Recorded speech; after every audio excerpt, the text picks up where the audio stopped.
Odak noktasından iyi akşamlar diliyoruz herkese. Bugün yine bir çarşamba akşamı ve yine bugün çok sevgili hocam Profesör Doktor Sayın Ata Atun'la birlikteyiz. Hem siz hoş geldiniz hem de Ata Bey siz de hoş geldiniz.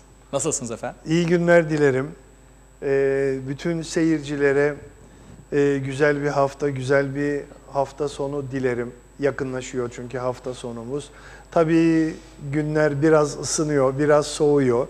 İşte önümüzde gene soğuk günler var. Herhalde onlar Türkiye'den bize de uzanacaklar. Ama tabii bunların ömrü en çok bir ay daha. Ondan sonra bizde birkaç hafta ilkbahar, sonra da yaz başlar hemen. Dünyanın güneşe en uzak noktası 6 Şubat'ta. Yani fiziksel olarak 6 Şubat'ta en soğuk günü yaşamamız gerekir. Ondan sonra artık milim milim ısı yükselmeye başlar, havalar düzelmeye başlar. Arada bir bozar, gene iyi gider. Öyle bir yaza doğru artık dört nala gidiyoruz diyebilirim. Tabii siyasetimiz de çok hızlı gidiyor. Hem dış siyaset hem iç siyaset. Özellikle adaylıklar, hükümet içindeki çelişmeler, hükümetin bir anda apar topar getirdiği yasalar, bunların hepsini bugün görüşeceğiz inşallah. Evet.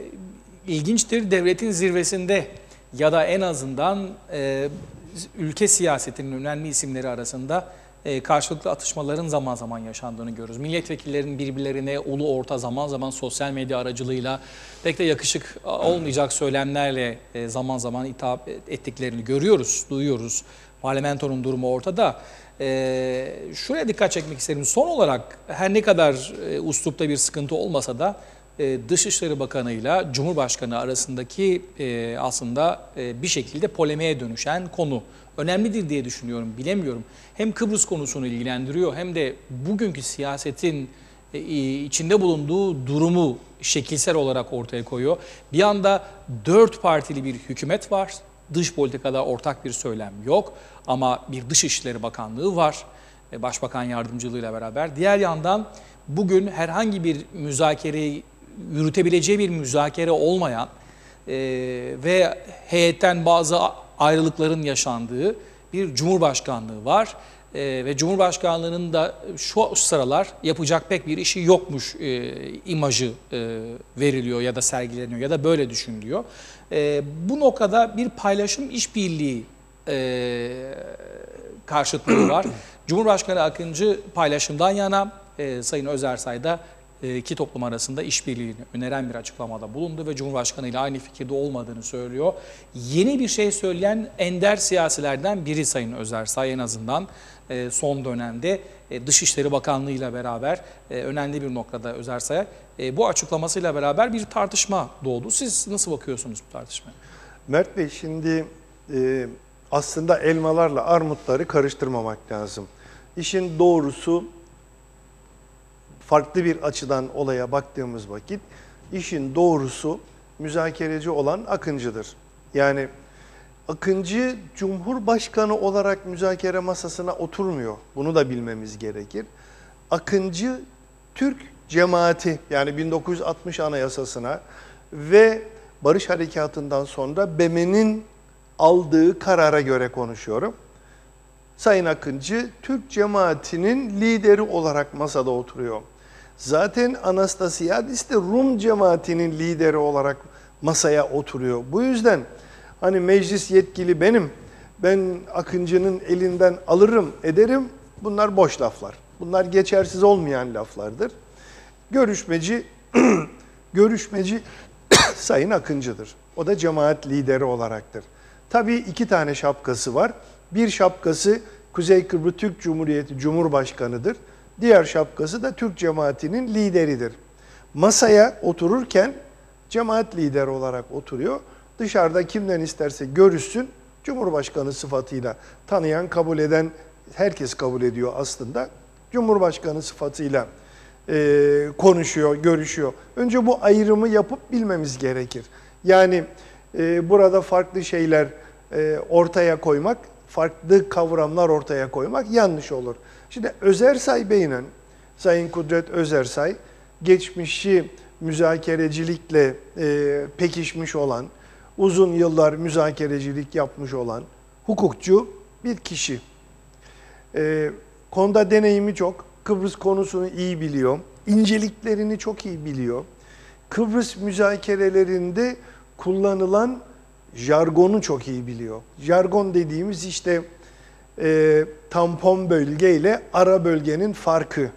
Birçoğumuz bunu bilmez ama o çok iyi biliyor Kudret Bey. Çünkü bir dönem o işi meslek edindi.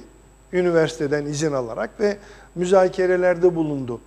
Ve konuştuğu konular, o dönemde konuştuğu konular federasyonun nasıl kurulacağıydı. Yani iki devlet arasında kurulacaksa federasyon, işte dışişleri nasıl olmalı, içişleri nasıl olmalı, Sağlık Bakanlığı nasıl olmalı, Eğitim Bakanlığı nasıl fonksiyon etmeli, işte federal devletin gücü ne olmalı, eyalet kurucu devletler nereye kadar yetkililer gibi her şeyi çok iyi bilen biri. Şimdi artık gelinen aşamada herhalde Kudret Bey gelinen aşamayı çok iyi değerlendirdi ki diyor ki bundan sonra federasyon olmaz. Yani bütün bu Akıncı'nın da verdiği tavizlerden sonra, bütün bu Rumların istediklerine evet dendikten sonra, sadece bir dönüşümlü başkanlık geriye kaldıktan sonra, çünkü ki o da kabul edilmiş değil. Efendim? O da kabul edilmiş değil. Nitelikli oylamada bir Türk bakanın ve komisyonlardaki bir Türk'ün evet demesiyle yasanın geçeceği hale geldi. Halbuki daha evvel Kudret Bey'in konuştuğu dönemde öyle değildi. Sayısal çoğunluk var. Sayısal çoğunluk vardı.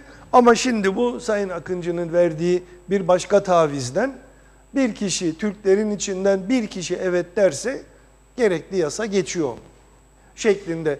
Tabii o bir kişiyi seçen de Rumların seçimlerde orantılı olarak Türk seçmenlerle birlikte Türk adaya oy kullanması da var. Yani burada illaki bir veya iki tane milletvekili Rumlar da oylamaya katılacağı için illaki Rumların istediği kişiler olacak. Yani bunu da bilmemizde fayda var. Bütün bunları yaşadıktan sonra şimdi ne diyor Dışişleri Bakanımız? Yani federasyon artık bitti. Biz başka şeyler konuşalım. Yeni fikirler ortaya atalım. İşte konfederasyonu konuşalım. İki ayrı devleti konuşalım. Bunların ismini koymuyor ama bunları tanımlıyor Sayın Özersay. Öbür taraftan Anastasiadis de artık anladı ki federasyon kendi istediği gibi bir federasyon olmayacak. Rum Üniter Devleti'nin göstermelik adı federal devlet de olmayacak. Çünkü Türkler bunu kabul etmiyor. O da yavaş yavaş iki ayrı devletten oluşan yeni bir sistemi dile getirmeye çalışıyor. Mehter gibi işte iki adım öne atıp bir adım saldırı olduğu vakit kendisine geri adım atıyor. Ama her iki gerçek de ortada. Ben tabii Cumhurbaşkanımızla Dışişleri Bakanımızın bir polemiğe girmesinden çok hoşnut değilim. Bunu doğrusunu söylemem gerekir. Burada bir sorun varsa kapalı kapıların ardında karşılıklı oturup halletmeleri gerekir. Bana göre basın veya medya, artık medya dememiz gerekir. Görsel veya yazılı medya bunların hesaplaşacağı yer değil. Gene aynı şekilde de bir CTP milletvekiliyle veya CTP milletvekilleriyle Sayın Özersay'ın hesaplaşma yeri meclisin kürsüsüdür. Orada hesaplaşması gerekir. Ama meclis kürsüsü dışında da medyaya gidip açıklamalar yapmak bana göre yani benim dönemimdeki siyasi etiğe bağdaşmıyor. Sosyal medya tabii, sosyal medya diplomasisi diye bir durum ortaya çıktı. Evet. Ya da siyaseti. Bağdaşmıyor benim düşüncelerimden. Peki ama bu aslında sadece Sayın Akıncı ile Özersay arasında bir görüş ayrılığı meselesi gibi görünmüyor Sayın Atun. Zira şöyle bir durum var. Evet, biraz daha girelim. Değil mi? Yani biraz daha girelim. Artık Kıbrıs Türk toplumunun bir karar verme noktasına geldiğini düşünecek olursak, dün de Sayın Sibel Siber'le birlikteydik. O da altını çizdi. Toplumu, halkı, Kıbrıs Türk halkını temsil eden, iradesini temsil eden mecliste bu konunun artık bir komite düzeyinde ele alınması ve mecliste belki de bir karar noktasına gelinmesi gerektiğinin altını çizdi. Bu bağlamda meclisin de yapı olarak Cumhurbaşkanlığının da üzerinde olduğu, çünkü halkı temsil ettiğini dikkat çekerek bunu söyledi. Pek çok kez duyuyoruz. Kimileri acaba bir referanduma mı gidilmeli? Ya da bu konuyla ilgili olarak siyaseten acaba siyasi partiler işte Kıbrıs masaları oluşturup bir karar mı üretmeli? Bilemiyoruz. Bu konuda artık Kıbrıs Türk halkının ne istediğini ve yeni yol haritasını belirleyecek bir done ihtiyacımız var. Yani bu bir bunun adı ne konursa konulsun artık Kuzey Kıbrıs Türk Cumhuriyeti'nin önünde, Kıbrıs Türk halkının önünde ilerleyebileceğimiz bir yol haritası olmalı ve bu yol haritası da falanca partinin ya da bir cumhurbaşkanının inisiyatifine göre değil, toplumun konsensusuyla sağlanması gereken bir durum olmalı. Çünkü artık bu belirsizlik ve sadece iki dudağın arasında bir inisiyatif durumu herhalde çok da doğru olmayacak. Siz doğru zeminin neresi olduğunu düşünüyorsunuz? Mert Bey, şimdi burada üçüncü faktör de tabii Türkiye var. Yani Kıbrıs Türk halkının düşüncesine ilaveten bir de Türkiye Cumhuriyeti'nin düşüncesi var. Bunların harmonik olması lazım. Tabii bu konuda şimdi çok güzel bir konuya değindiniz. Gerçekten çok güzel bir konu. Şimdi konunun içeriğine baktığımız vakit Rum tarafında da Türk tarafında da bu konuda bir huzursuzluk var. Yani federasyonu istememezlik var. Her iki tarafta da. Bu nereden anlaşılıyor? Avrupa Birliği'nin geçmiş ay içinde, yani Aralık ayından başlamak üzere her iki tarafta da, Rumların ve Türklerin içinde de bir ortak yaşam araştırması yaptığı iddiası var. Açıklamalar var, yayınlar var. Ve Avrupa Birliği'nin yaptığı bu kamuoyu araştırmasına göre Türk tarafında %69, Rum tarafında %60 birlikte yaşamak istediklerini sonucuna varılmış. İlginç bir sonuç. Çok ilginç bir sonuç. Tabii bu araştırmaya niye gidilir? Önce onu bilmek lazım. Bu araştırmaya gidilmesinin nedeni ortak yaşamın dip yapmış olmasıdır. Yani her iki toplumda %15, %20'den fazla ortak yaşam isteyenin olmaması bir yerde Avrupa Birliği'ni bir fikri kabul ettirme yönüne gitmeye başladı. Yani dezenformasyon yapıyor şimdi Avrupa Birliği. İşin ilginç tarafı, yani 74'ten beri, ben bu ülkedeyim, hiç ayrılmadım 74'ten beri. Hayatım boyunca ayrılmadık, üniversite hariç, o başka, ama 74'ten beri birçok kamuoyu yoklamaları yapıldı. Ya hiçbiri bana rast gelmedi. Yani bu Avrupa Birliği'nin kamuoyu yoklaması yaptığı vakit bir Allah'ın kulu da çıkıp bana ne telefondan ne de yüz yüze, ya Atabey ya da beyefendi ben seni tanımıyorum, sen ne düşünüyorsun? Hiç rastlamadım ben buna. Yani kimler arasında yapıyorlar bu kamuoyu yoklamasını? Arkadaşlarıma soruyorum, hiçbirinin haberi yok. Hiçbirinin bu konuda danışılmış, fikri alınmış bir arkadaşım olamaz mı ya? Ben neredeyse KKTC'nin yarısını tanıyorum. Yarısını ismen biliyorum. Yani isim yeteneğim biraz fazla. Hemen hemen herkesin ismini de bilirim. Burada yaşayan yaklaşık 315 bin kişi var şu anda de facto olarak, dejur olarak değil. Bu 315'in ben eminim 200 binini tanıyorum ben. Belki de daha fazlasını. Ama kime sorduysam hiç kimsenin haberi yok. Geliyor BM'nin, AB'nin adamları kendi istedikleri yerde, kendi istedikleri bir kalabalığın içinde nasıl cevap alacaklarını bildikleri bir yere gidiyorlar. Orada bu soruları soruyorlar, alıyorlar. Sonra da biz KKTC'nin ve Rum tarafının bütününde yaptık diyorlar. Araştırma yaptık, bu sonuca çıktık. Yani bu sonuç niye yapılması, zaten ben niye yapıldığını biliyorum. Sonuçları da çok inandırıcı değil. Benzer sonuçlar 2004 öncesi de yapılmıştı. Sonucun ne olduğunu da gördük. Gördük. Yani. Ve Rum tarafında gazetelere bakın. Yani tamam, ben Avrupa Birliği'nin yaptığını dikkate aldım ama Rum tarafındaki gazeteler de mi yalan yazıyor? İşte Alithiyası, ne bileyim Elefteriyası. Elefteriya hürriyet demektir, özür dilerim.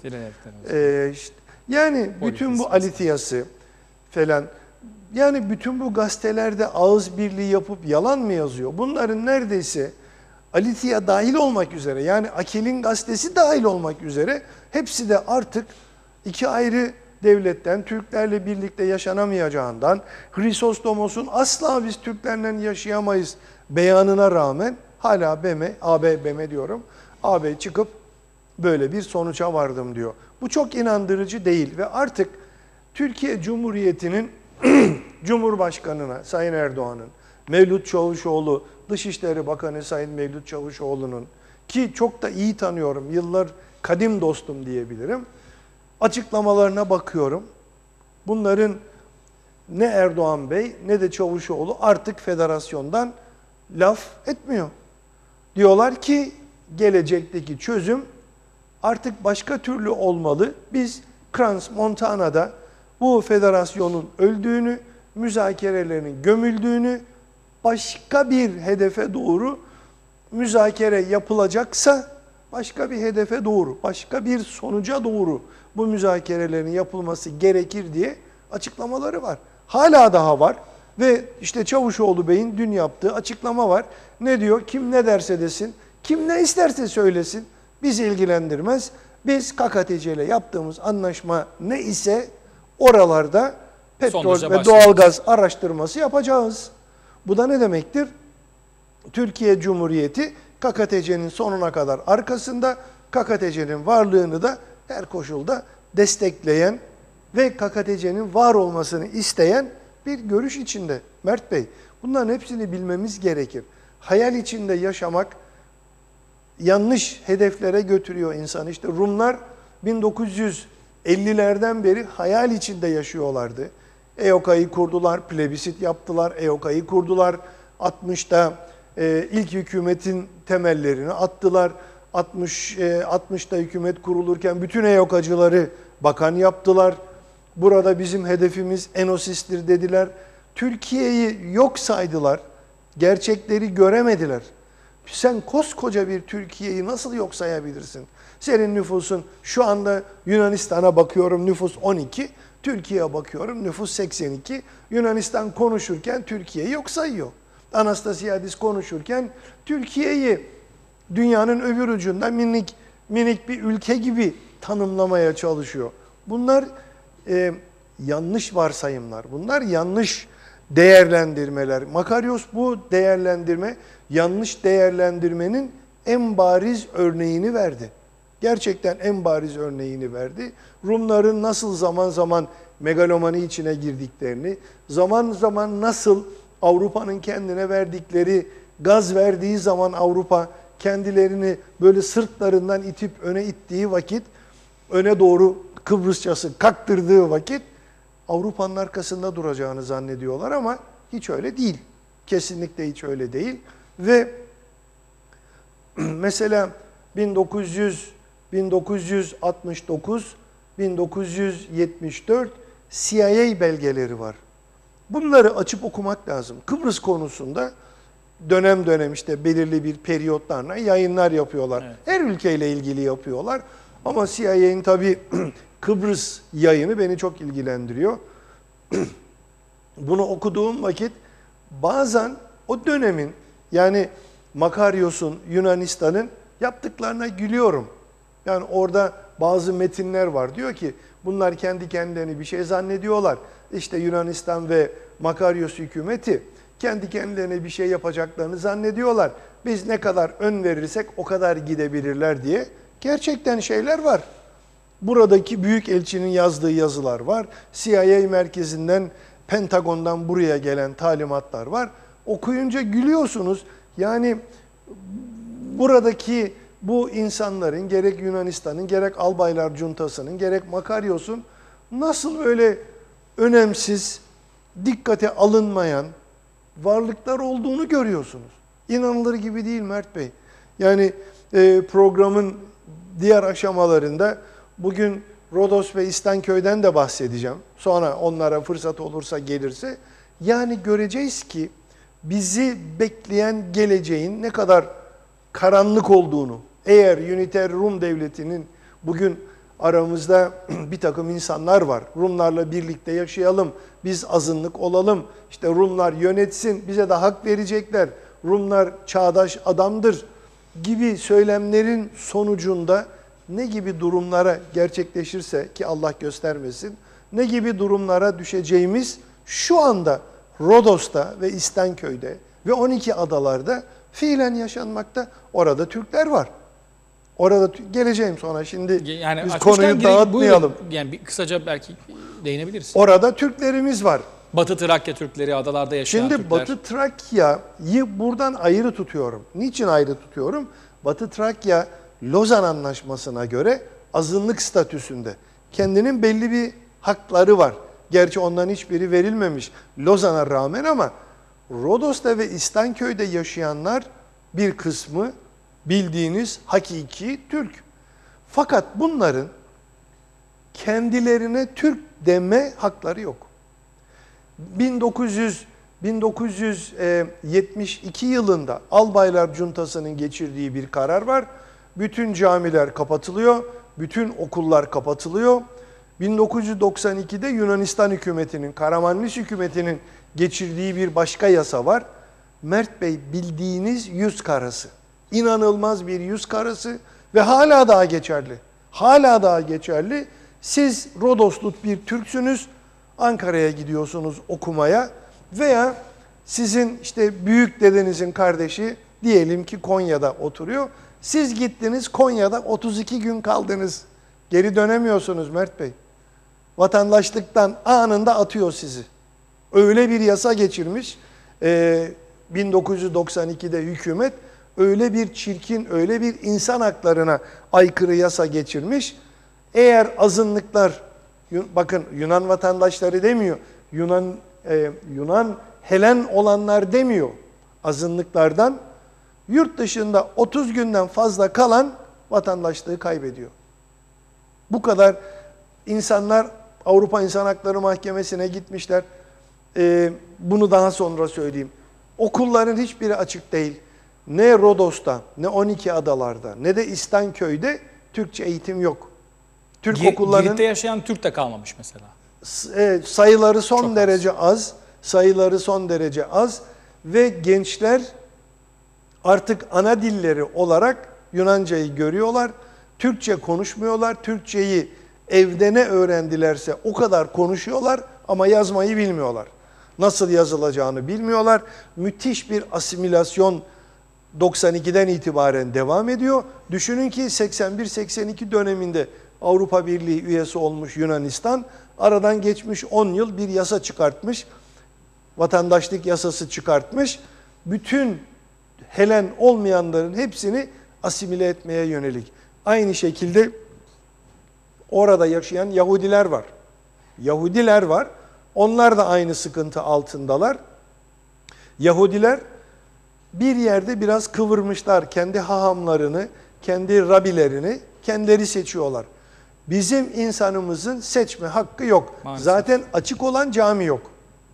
Hiçbir cami yok. Bir tane Rodos'ta cami var. O camide sadece cuma günü öğleyin cuma namazı kılmak için açılıyor. Diğer ayakta kalan çok güzel Tevfik Paşa, galiba adı Tevfik Paşa Camisi'ydi. Bir tanesi Piyale Paşa Camisi. O tamamen neredeyse yerle bir edilmiş. Çünkü Piyale Paşa alan kişi. Adayı alan kişi. Tamamen yerle bir edilmiş. O diğer camide de düğünler yapılıyor. Düğünler yapılıyor ve Avrupa Birliği'nin raporunda diyor ki İslam geleneğinde camilerde düğün yapılmaz. Ama diyor burada İstenköy'de ve Kos'ta Rodos adasında ve Kos adasında camide düğün yapılıyor diyor. Bu tamamen İslam geleneğinin tamamen şeyidir diyor. Düğün yine iyi. Bar olduklarını, disk olduklarını biliyoruz pek çoklarından. Evet. Balkanlarda da öyle ne yazık ki. Evet. Kıbrıs'ta da bunlar yaşandı. Farklı yöntemlerle bugün eğer bir fırsat bulunursa yine çeşitli yöntemlerle bunlar yine dayatılacaktır. Ama öyle bir noktaya geldik ki bugün Türklük ya da İslam artık bir cümle içerisinde ya da iki cümle arasında konuşulamayacak, yazılamayacak hale getirildi. Bir şekilde getirildi. Evet, herkes Türk olmak ya da herkes Müslüman olmak durumunda değil ya da hem Türk hem Müslüman olmak durumunda da değil keza. Bunu çok iyi anlayabiliyoruz ama bu değerlere sahip çıkan insanların yaşam alanları, özgürlük alanları ne yazık ki giderek daralıyor. Yani bunları bu değerlere önem veren, en azından saygı gösteren insanlar, değer vermese bile, benimsemese bile saygı gören insanların yaşam alanları, özgürlükleri giderek daralıyor. Hangi özgürlükleri daralmış diye soracak olurlarsa en azından ifade özgürlükleri, ki en önemli özgürlüklerden biridir. İnsanların kendi inançlarına yönelik olarak bugün her türlü hakaret basın yoluyla, bazen zaman zaman sivil toplum kuruluşları aracılığıyla, yoluyla alenen bir suç olarak bugün ne yazık ki yaşanıyor. Yarın bir ne yazık ki Türk tarafının kabul edemeyeceği ama bir dayatma sonucu, bir dayatma anlaşma kabul edilir ve bu hayata geçerse yarın olacakları ben bilemiyorum. Değerli hocam, burada yorumunuzu alalım, hemen bir sonraki konuya geçelim. İlave etmek istediğim Buyurun. bir şey daha var. Şimdi Yunanistan'daki bu Türklerin yaşadığı yerlerde, adalarda, Kos Adası'nda, İstanköy'de, Rodos'ta, 12 adalarda camilerin açılıp ibadet yapılmasına izin verilmiyor. Kesinlikle izin verilmiyor. Demin de söylediğim gibi. Fakat biz KKTC'de Sayın Özdil Nami'nin Dışişleri Bakanlığı döneminde kiliselerde ayin yapılma izni vermeye başladık. Biz bu ayin iznini niye göze göz, dişe diş, birebir vermedik de sonuna kadar biz bunların hepsini açtık? Niçin KKTC'deki bir kilisede, bir köyün, diyelim ki Mutluyaka Kilisesi'nin köyünde, köyünün kilisesinde Rumlar gelip ayin yapacakken, peki niçin güneyde kalan Muttaka'da benim insanım camiye gidip namazını kılamıyor? Yani orada bana göre bir karşılık konması lazımdı. Niçin Geçitkale'deki camiye, bugün Geçitkale'deki camiye Rum geliyor ayin yapıyor da niye benim Türk'üm Geçitkale, Larnaka, Lefkoşa, Limasol kavşağında bulunan Geçitkale köyünün camisine gidip namaz kılamıyor? Yani burada yaptığımız hata buydu bizim. Ve aynı şekilde bunu da biz daha da genişletmemiz gerekirdi. Fakat karşılıksız açtık. Nereye isterseniz gelin ayin yapın dedik. Neymiş? Dostlukmuş. Böyle dostluk mu olur? İkincisi, ayin yapılsa tamam, bir propaganda zaman zaman aracına Propaganda da dönüşüyor. yapılıyor. Evet. Tek taraflı biz tavizler de veriyoruz. Neymiş? Rum'u memnun edecekmişiz. Rum bizi memnun etti mi bugüne kadar da biz Rum'u memnun edeceğiz. Kalsın kendi tarafında. Rum'un memnuniyetinin bir tek yolu var. O da Hristofyas'ın da söylediği gibi Girne, Güzelyurt, Karpas geri alındığında, ki bir gün olacak diyor. Bunu daha geçtiğimiz günlerde bir demecinde ifade etti. O zaman memnun olurlar diye düşünüyorum. Hocam, Çavuşoğlu geliyor. Çavuşoğlu mütemadiyen Crans-Montana sonrası da birçok kez geldi. Ve her ziyaretinde bir Cumhurbaşkanlığında zirve yapıldı. Anladığımız kadarıyla bu ziyaretinde böyle bir zirve olmayacak. Cumhurbaşkanlığındaki zirvede hükümeti temsilen siyasi partiler ve aynı zamanda meclis başkanı ve tüm yetkililer o yuvarlak masada toplanıp önemli konuları görüştüler. Bu konulardan bir tanesi de yeni yol haritasıydı. Aslında Sayın Çavuşoğlu burada o masadan bir konsensusla Türkiye'ye dönemedi. Crans-Montana'dan önce yaptıkları toplantının dışında Crans-Montana'dan sonraki her zirvede ne yazık ki bir görüş ayrılığı, bundan sonraki sürece ilişkin olarak Türk tarafının Türkiye ile birlikte nasıl bir adım atması gerektiği şeklinde içte bir birlik olmadığı için Türkiye ile de bir konsensusa varamadık. Dolayısıyla bir yol haritası önümüzde yok. Çünkü tutarsız bir durum var. Her kafadan bir ses çıkıyor. Dolayısıyla az önce siz de dikkat çekmiştiniz. Dolayısıyla Türkiye ile de birlikte bir yol haritası olmak zorunda. Oluşturamıyoruz. Çünkü net değiliz, ne istediğimizi bilmiyoruz ya da herkes farklı bir şey istiyor. Böyle bir durumda, böylesi kritik bir noktada bir ziyaret gerçekleştiriyor Çavuşoğlu. Türkiye'de seçim takvimi var. Dar bir zaman için, Türkiye için çok önemli bu takvim.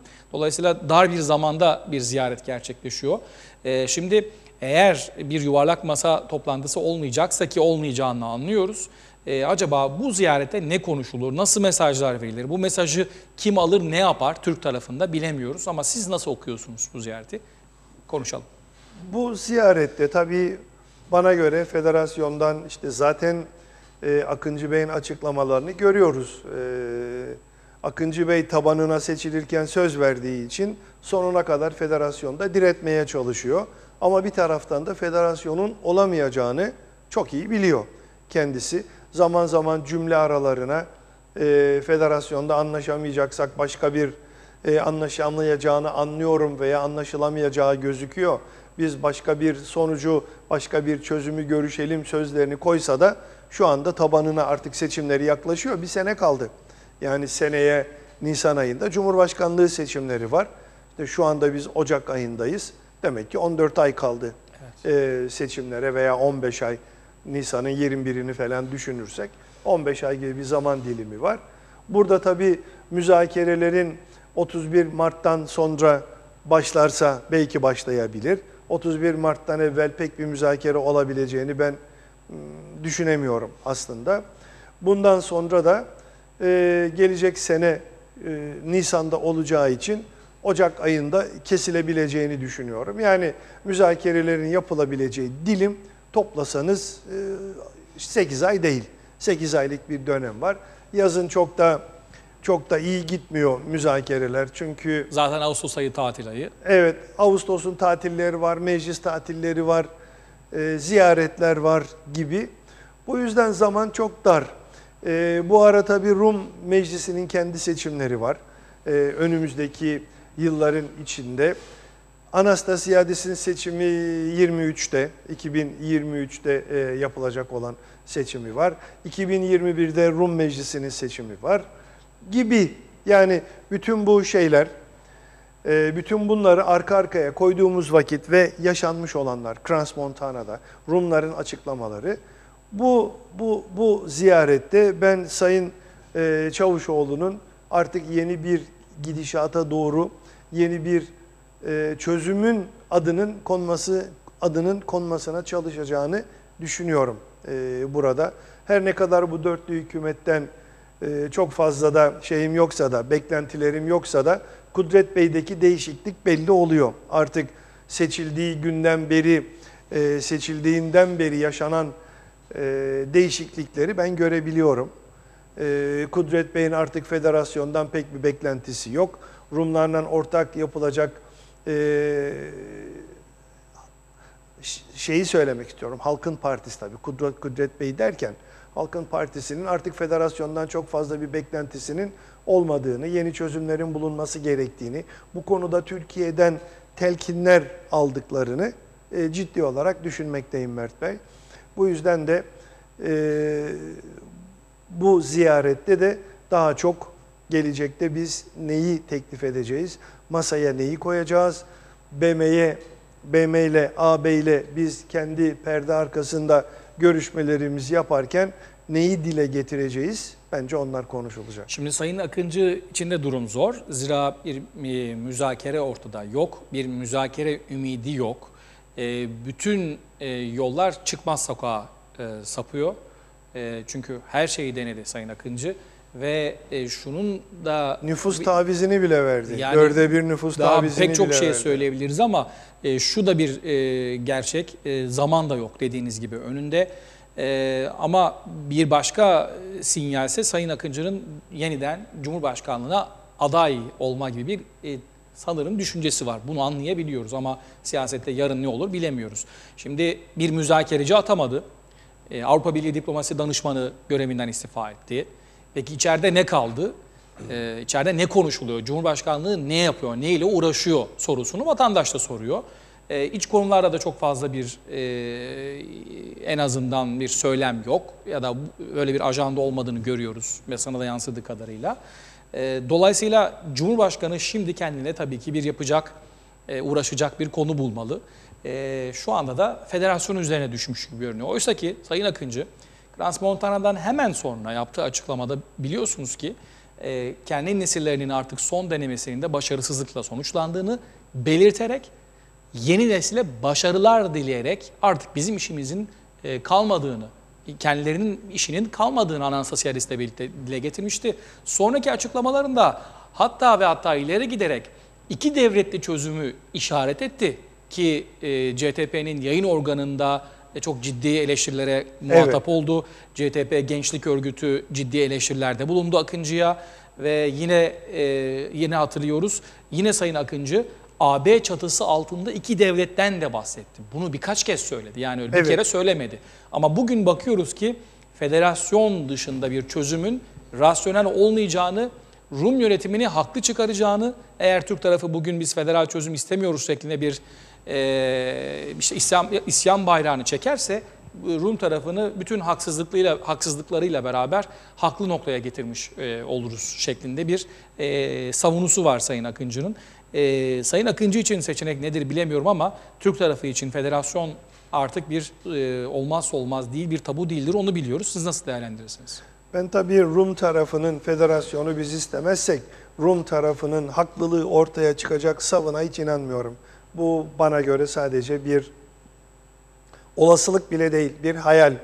Rumların zaten haksız olduklarını, Rumların bu konuda 4 Mart 1964'te alınan geçici 186 numaralı kararı bükerek Rum hükümetine, Kıbrıs Cumhuriyeti'ne el koyduklarını, arkasından da gereklilik doktriniyle anayasanın 13 maddesini çıkarıp Türkleri azınlık haline getirdiklerini bence bütün diplomatlar biliyor. Bence herkes biliyor bu konuda ve ben Rumların da hiçbir zaman hiçbir koşulda, yani siz 1974 15 Temmuz'unda darbe yapacaksınız. Adayı Yunanistan'a bağlandığını önce Kıbrıs Helen Cumhuriyeti'ni ilan edeceksiniz. Sonra ertesi gün Yunanistan'a bağlandığını da ilan edeceksiniz. Ve ondan sonra da Rumları haklı mı bulacaklar Kıbrıs konusunda? Bu bana biraz hayal, bu bana biraz sünnetçi korkusu gibi geliyor. Gerçekleri yansıtmayan, işte biz federasyon istemezsek Rumlar haklı çıkacak. Çıktığı kadar çıksın. Ne fark eder ki bundan sonra? Zaten bütün bu değişiklikten 1974'ten günümüze kadar yaşanan, 1963'ten günümüze kadar yaşanan, 1957'lerden, 58'lerden günümüze kadar yaşanan tüm bu olaylardan sonra Rum haklı çıksa ne olur, haklı çıkmasa ne olur? Burada önemli olan Türkiye Cumhuriyeti'nin bölgesel gücü. Yunanistan'ın da zayıflığı, Yunanistan'ın da bir cüce boyunda olması. Daha evvel Yunanistan, ben hatırlıyorum 70'li, 80'li, 90'lı yıllarda adeta bölgede kükreyen bir devdi. Şimdi bana göre cüce, bildiğiniz yerlerde sürünen bir cüce. Yunanistan ne kıymeti var, ne değeri var, ne sözlerini dikkate alan var. Kendi içinde Çipras seçime gideyim mi, gitmeyeyim mi çırpınışları var. Ekonomi batmış. Komnenos istifa etmiş, gitmiş. Koalisyon dağılmanın eşiğine gelmiş. Hiçbir ekonomik varlık gösteremiyor. Sanayisi sıfır. Daha evvel denizcilikten kazandığı armatörlerinin işte Onassis gibiydi ve diğerleriydi. Bunların hepsi vefat etmiş. Şirketler dağılmış. Olimpik Hava Yolları batmış. Tersaneler ve büyük limanlar özelleştirilmiş yabancı şirketlere. Evet. Olimpik Hava Yolları batmış, gitmiş. Bana göre bir cüce. Kıbrıs Rum tarafı o cücenin de cücesi. Daha da ufaklık. Artık günümüzde bölgede Türkiye ne derse o olur. Bunu herkesin kabul etmesi lazım. İster içimizdeki... Ya da en azından Türkiye'ye rağmen bir şey yapılamaz. Şimdi ona getireceğim zaten. İçimizdeki Grekofiller ister kabul etsin, ister kabul etmesin. Türkiye bugün bölgesel bir güç.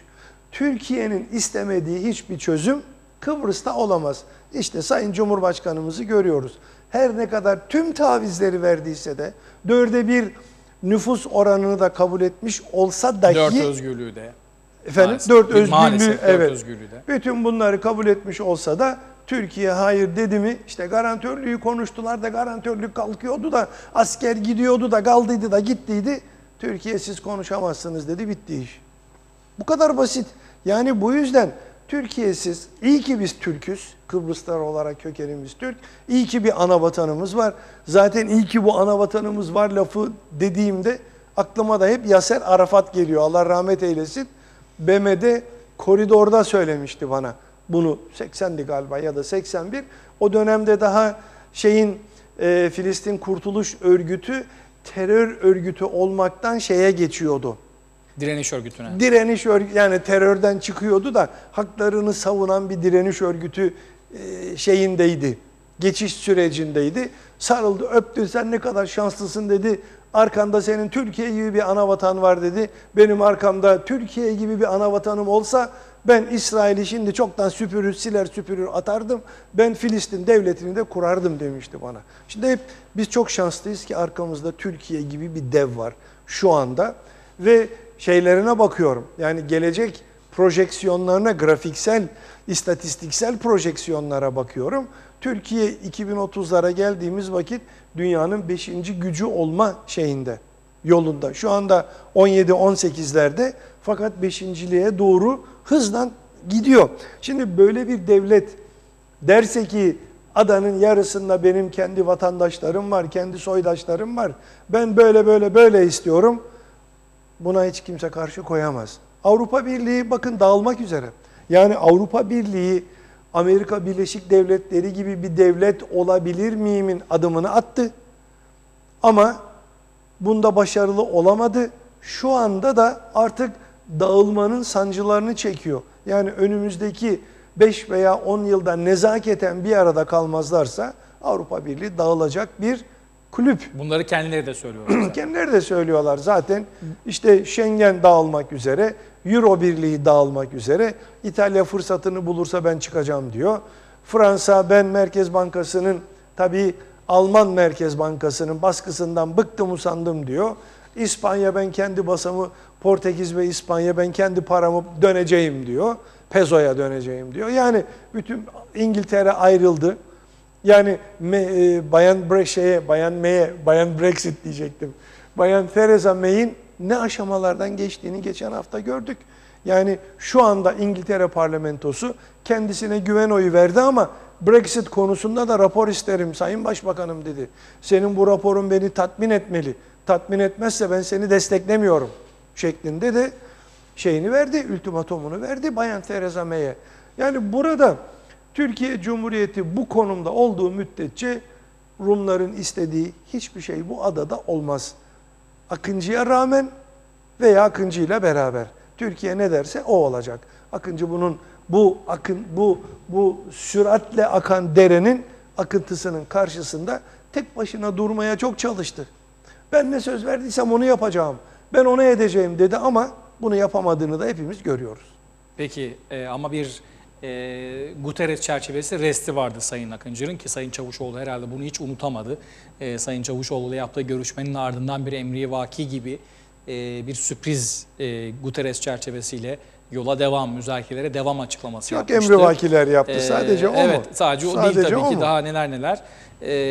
Bir de bu Avrupa Parlamentosu seçimleri ve Kızılyürek'in AKEL adaylığı konusu var. Bugün bu konuyla ilgili olarak yönetmeninden de rica edeyim. Hem Sayın Kızılyürek'in açıklaması var hem de bu konuyla ilgili daha önce yapılmış Anlam bir açıklama var. planı döneminde yaptığı bir açıklaması İkisine var. de gidelim. Niyazi Bey. 2004'lü yanlışım yoksa. Evet, 2004'te. Buyurun hocam. Yani şimdi bu bir danışıklı dövüşük bir taktik mi? Kimileri bunun CTP ile AKEL arasında bir aslında anlaşma olduğunu söylüyor. Kimileri ise AKEL'in işte Kıbrıslı Türklerin de bakın Avrupa Parlamentosu'ndaki sandalyelerini Rum yönetiminin gasp etmediğini, Kıbrıslı Türklere de yer verdiklerini göstermek için bir taktik olduğunu söyleyenler var. Kimileri Niyazi Kızılyürek'in kimi temsil ettiğini, kimi temsil etmediğini tartışıyor. Siz olaya nasıl bakıyorsunuz? Şimdi ben olaya farklı bakıyorum. Yani burada eğer Avrupa Parlamentosu iki tane iskemleyi Kıbrıslı Türklere verecekse zaten 1960 Anayasası'na göre bu seçimlerin Türk tarafında olması, Türk seçmenler tarafından oylanması gerekiyor. Yani Rum seçmenlerin kayıtlı olduğu bir yerde bir Türk adayı bir Rum siyasi partinin göstermesiyle bir KKTC'deki bir siyasi partinin veya birkaç tane siyasi partinin ikişer aday gösterip seçime girmesi tamamen farklı kavramlar bunlar. Mümkün değil. Yani AKEL'den eğer Sayın Kızılyürek aday olacaksa büyük bir olasılıkla da AKEL'in bugüne kadar hep %31, %33 arasında oyları olmuştur kurulduğundan beri. Ne vakit kuruldu? 14 Nisan 1941'de ilk defa kaldırıldığı vakit. İngiliz hükümeti tarafından 1931 isyanından sonra getirilen sıkı yönetim kaldırıldı. 14 Nisan 1941'de AKEL tekrar açıldı. Aslında kurulma yılı 1924'tür yanlışım yoksa, hafızam beni yanıltmıyorsa. Ya 24 ya 26 ama ikisinden biri kesin. Şimdi 41'i baz alırsak 14 Nisan 1941'i, burada AKEL hep Rumları temsil etti. AKEL'in Türkleri temsil ettiği hiçbir seçim ben görmedim. Yani bugüne kadar AKEL'in girdiği seçimlerde, milletvekilliği seçimlerinde Türk aday vardı da biz mi görmedik? Biz mi duymadık acaba? Yoktu böyle bir şey. Tamamen Rumların bir siyasi partisi ve şimdi de AKEL kendi bünyesi içinden bir tuzak yapmaya çalışıyor. İşte biz Kıbrıslı Türklerle iyi geçiniyoruz, biz Kıbrıslı Türkleri de temsil ederiz. Halbuki etmiyor. Kesinlikle etmiş değil. Etmiş olsaydı KKTC'de de tescilli bir siyasi partisi olurdu AKEL'in. Ama böyle bir şey yok. Bu sadece bir göz boyama, sadece bir oyun. Zaten Kızılyürek'in ve Mehmet Ali Talat Bey'in, ben hiç unutmuyorum, iki anlam planı döneminde zaten görüşmecilerden bir tanesi de bendim. Olayları çok yakın takip eden biriydim. O gazeteyi manşeti ekranlara getirebilir miyiz? Sayın Mehmet Ali Talat Bey de o dönem başbakandı. Kızılyürek'in de açıklaması var. Mehmet Ali Talat Bey'in de açıklaması var. Ve ikisi de Türklerden, yanlışım yoksa Sayın Hasgüler'di. Profesör Doktor Hasgüler'di adaylardan. Öbürü de Şener Bey'di. Şener Levent Bey'di. Hafızam beni yanıltmıyorsa. İkisi de Avrupa Parlamentosu'na aday olmuşlardı ve aday olmuşlardı. Bağımsız aday. Bir siyasi partiden girmemişlerdi. Hem Kızılyürek hem de Mehmet Ali Talat Bey bunu çok ağır bir şekilde eleştirmişlerdi. Böyle bir şey olamaz. İşte Rumlardan oy alıp Rumlardan oy alan Türkler Türkleri temsil edemez. Avrupa Parlamentosu'na milletvekili seçilecekse bu Kıbrıs Türk tarafından aday olmalı, Kıbrıs Türk oylarıyla seçilmeli şeklinde, yani meali cümle söylüyorum, bu içerikteydi söyledikleri o dönemde. Şimdi bakıyoruz, aradan geçmiş 14 yıl veya 15 yıl diyelim, 2004'ü baz alırsam, şimdi Kızılyürek bütün bu söylediklerini yalıyor, tükürdüğünü yalıyor, gidiyor kendi aday oluyor bir Rum partisinden. Bu tutarlılık değildir bu. Bu çok çelişkili bir yaklaşım. Tabii hiçbir zaman, hiçbir koşulda da AKEL'in gösterdiği Niyazi Kızılyürek kazanması durumunda Kıbrıslı Türkleri temsil etmesi de söz konusu değil. Evet. Getirebiliyor muyuz gazeteyi? Zaten açıklamaları var yani. Peki tamam, getiremiyoruz. Bir şey değil gelmemesi. Benim şunu söylediklerim bunları özetliyor zaten. Evet, şunu söylüyor Türk Niyazi olmak Bey. çok önemli değil diyor Kızılyürek. Dürüst olarak, doğru dürüst insan olarak yaşamak önemlidir diyor. Yani ben cümleyi tersten okursam Türk olmaktan utanıyorum da şeklinde ben bunu değerlendirebilirim. Keşke Rum olsaydım. Çünkü bütün iş hayatına Rum tarafında başlamış.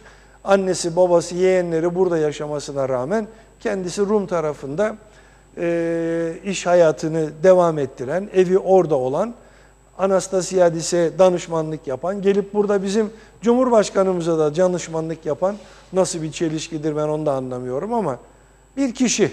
Evet, Avrupa Parlamentosu'nda sadece Kıbrıslı Türklerin seçeceği temsilcileri bekleyen 2 sandalye olduğu iddialarının mevcut koşullarda zemini yoktur 2004'ü diyor. okuyorsun değil mi? Hayır, bu yeni açıklaması Şimdi, Niyazi evet. Bey'in. Sadece Kıbrıs Türklerin seçeceği temsilcileri bekleyen 2 sandalye olduğu iddialarının mevcut koşullarda zemini yoktur. Bu iddia alınan plana dayandırılıyorsa planda tüm taraflara tanınan hakların hayata geçirilmesi gerekecektir. Bunun da bir anlaşmadan önce mümkün olmadığı aşikardır diyor. Şimdi Kıbrıs Cumhuriyeti'nde o koltuklar kime ayrılmıştır? Kıbrıs Cumhuriyeti'ne ayrılmıştır. Kıbrıs Cumhuriyeti sadece Rumlardan mı oluşuyor? Hayır. Kıbrıs Cumhuriyeti Rumlardan ve Kıbrıslı Rumlardan ve Kıbrıslı Türklerden oluşan, 1960'ta doğmuş olan ama 64'te de Makaryos tarafından Haziran ayında formasyona uğratılmış bir devlet. Şimdi bu devletin esas anayasasına bakarsam orada temsiliyette 7'ye 3 Türklerin de hakkı var. Bu da zaten 2 koltuk olarak düşmektedir. Sayın Kızılyürek ne isterse söylesin, ne derse desin. Bu 2 iskemle tamamen Kıbrıs'ı Türklere aittir ve Rumlar bunu işgal etmişlerdir. Zaten bunu kendileri de söylemektedirler. İşgal ettiklerini ve bir anlaşma olursa, bakın bir anlaşma olursa bu koltuklara Türkler oturacak. Anlaşma olana kadar bu koltukları biz kullanıyoruz açıklaması var. Bu konuda ben bunu kulaklarımdan duydum. Yani bu açıklama Kipriano'yu hatırlamıyorum ama Klerides'in yaptığını çok iyi biliyorum bu açıklamayı. Tasos Papadopoulos'un yaptığını çok iyi biliyorum. Dimitris Christofias'ın da aynı bir görüşü vardı. Yani burada o 2 iskemleyi biz şimdilik işgal ediyoruz. Anlaşma olsun Türklere vereceğiz. Sözü var. Açıklamaları var Rum Cumhurbaşkanlarının.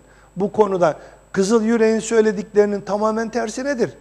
Bunlar demek ki o koltuklar orada duruyor. Şimdilik Rumlar tarafından geçici olarak Türklerin hakları gasp edilmiş. Eğer bir devlet kurulursa o koltukları Türkler dolduracak. Buradan siz ne anlıyorsunuz Mert Bey? Sayın seyirciler ne anlıyor bundan? O koltukların bize ait olduğunu ve şimdi de Rumlar tarafından işgal edildiğini, Rum Cumhurbaşkanları bunu söylüyorsa Sayın Kızılyürek'in açıklaması bana göre tamamen yanlış. Siyasi partilerden yapılan açıklamalardan da anladığımız kadarıyla böyle bir temsiliyet söz konusu değil, olamaz. Olamaz, mümkün değil. Evet. Mümkün değil. Onlar bizim koltuklarımız ve Rumlar tarafından da de facto olarak işgal edilmiş durumda Mert Bey. Evet, bir ülkenin, bir devletin işgal edildiği gibi. Evet, bir aynen o gibi. şekilde. Peki. Hocam süreyi tamamladık bugün.